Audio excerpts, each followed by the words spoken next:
பயந்து போய் தான் நீங்க நடிகனை பார்த்து இன்னைக்கு எங்களை பார்த்து ஆபாசமா பேசுறீங்க. எங்க கிட்ட இருக்கிற பசங்க யாரா உங்க பெண்களை பார்த்து ஒரு வார்த்தை பேசியிருப்பாங்களா? கிடையாது. அதனாலதான் எங்களை பெரியார் பேர பிள்ளைங்கன்னு சொல்றாங்க. ஆனா இவ்வளவு நாள் உங்களால தூங்காம கஷ்டப்பட்டு இவ்வளவு ஒரு ஆர்ப்பாட்டம் பண்ற அளவுக்கு உங்க ஆட்சி நடக்குதுன்னா இதை விட கேவலமான விஷயம் எதுவுமே கிடையாது. என்னை பொறுத்த வரைக்கும் உங்க ஆட்சி சீக்கிரம் கழிஞ்சதுன்னா ரொம்ப மனசுக்கு சந்தோஷமா இருக்கும் நான் நினைக்கிறேன். ஒரு தலைவர், ஒரு கட்சியோட தலைவர்னா ஒரு இப்ப நாங்க பேசுறோம்னா எங்களை கேள்வி கேட்கறதுக்கு 1000 பேர் இருக்காங்க, கைட் பண்றதுக்கு 1000 பேர் இருக்காங்க. ஆனா உங்களை கேள்வி கேட்கறதுக்கு யாரும் இல்லாத தைரியத்துல நீங்க ஆடிக்கிட்டு இருக்கீங்க. உங்களோட கணக்குல இருந்து ஒருத்தர் ஏதாவது சொல்றாங்கன்னா பெண் பிள்ளைகளை இப்படி பேசக்கூடாதுன்னு ஃபர்ஸ்ட் நீங்க சொல்லி கொடுங்க. அதுக்கப்புறம் பெண்களுக்கு பாதுகாப்பு கொடுப்பீங்க, சிறப்பு படைன்னு ஒண்ணு உருவாக்குவீங்க, எல்லாம் என்ன பண்ணுங்க. முதல்ல உங்களோட கழக தோழர்களுக்கு பெண்களை மதிக்கிறதுக்கு சொல்லி கொடுங்க. கழகத்துல இந்த மாதிரி ரீல்ஸ் போடுறாங்கன்னா நீங்க கழகத்துல இருக்கவங்களும் எங்களுக்கு சப்போர்ட் பண்ணுங்க.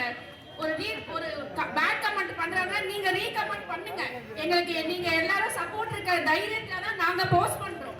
ஊர்ல எவ்வளவோ பிரச்சனை இருக்கும், அதுக்கெல்லாம் வாய்ப்பு இருக்காத பொட்டு மாமா அவர்கள் ஜென்சிடிஎம்கே பசங்க அவங்க எதிர்த்து ஒரு வீடியோ போட்டா அதுக்காக மட்டும் ஆக்ஷன் எடுக்கிறாங்க. இதெல்லாம் என்னத்தை சொல்றதுன்னு தெரியல. அரெஸ்ட் இப்போ நேத்து கூட ஜென்சிடிஎம்கேல இருந்து ஒரு பையனை அரெஸ்ட் பண்ணிருக்காங்க. அடுத்து நானா இருக்கலாம், இவர்களாக இருக்கலாம். இதை மட்டும் தான் அவங்க பண்ண முடியும், வேற ஒண்ணுத்தையும் நீங்க அரெஸ்ட் காமிச்சு பயமுறுத்திட்டு நீங்க விஜயோ இல்ல அந்த கட்சியில இருக்கிறவங்களாம் கிடையாது. நாங்கெல்லாம் கலைஞரோட பேர பிள்ளைங்க. சோ அரெஸ்டுக்கெல்லாம் பயப்படுறாங்கன்னா நாங்க கிடையாது. முடிஞ்சா எங்க மேல கை வச்சுக்கோங்க. கலகம் எப்பயுமே எங்க பின்னாடி இருக்கும். கேள்வி கேட்கறத நாங்க எப்பயுமே நிறுத்த மாட்டோம். பதில் சொல்றதுக்கு தான் நீங்க ஆளுங்கட்சியை உட்காந்துருக்கீங்க. பதில் சொல்ல துப்பு இல்லைன்னா ஆட்சியை கழிச்சுட்டு வெளியே போங்க போட்டு வாங்க.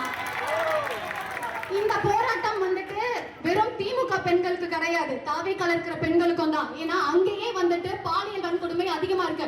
அவங்க கழகத்துல இருக்கிற பெண்களுக்கே அவங்களால பாதுகாப்பு கொடுக்க முடியல. எங்க இருந்து தமிழ்நாட்டு பெண்களுக்கு கொடுக்க போறாங்க? முதல்ல அவங்கள வந்துட்டு ஆட்சியில இருந்து இறக்குனாதான் நமக்கு பாதுகாப்பு வரும்ன்றது சொல்லி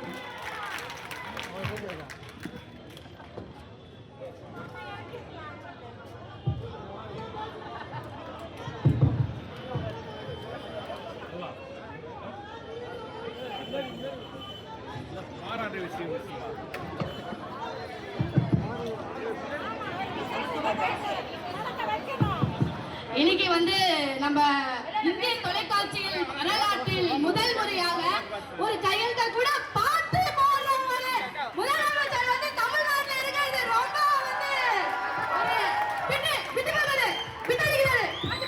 பின்னடிச்சு போடுறாரு, பாலியல் எடுக்கிறாரு. இதுக்கு வர செக்யூரிட்டி எதுக்கு? அது பிட்டு பேப்பரை பாதுகாக்கிறதுக்கு.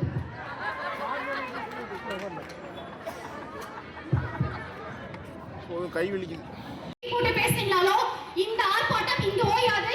ஒவ்வொரு வீடு தோறும் இந்த ஆர்ப்பாட்டம் தொடரும்ன்றதை இந்த இடத்துல இருந்து நாங்க சொல்லிக்கிறோம். அதாவது சோசியல் மீடியால வந்து தாவேக அரசு வந்து தினந்தோறும் அவதூறுகள், குருடா, பொய்கள் இதை பார்த்து திராவிட முன்னேற்ற கழகத்தின் சார்பா பெண்கள் நாங்க கேள்வி கேட்டா நாங்க தைரியமா பலமா உண்மையை பேசுறதுக்கு பேச காமிச்சு கேட்கிறோம். 1,00,000 பேஜ் ஐடி ஓபன் பண்ணி வச்சுட்டு அவதூறு பரப்புற நீங்க முகத்தை காட்ட மாட்டீங்களே, பலவீனமா இருக்கீங்களே.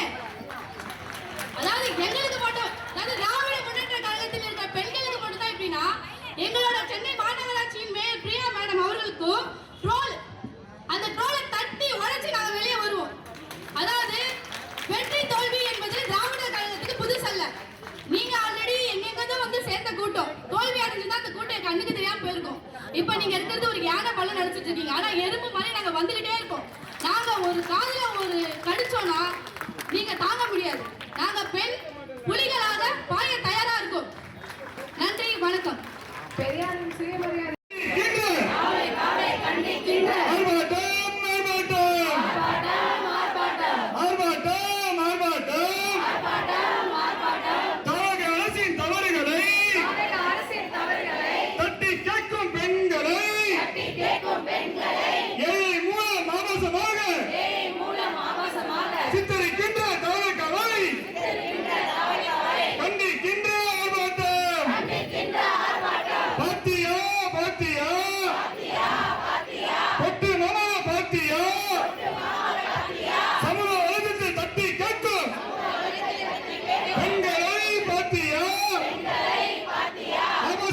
சித்தரிக்கின்ற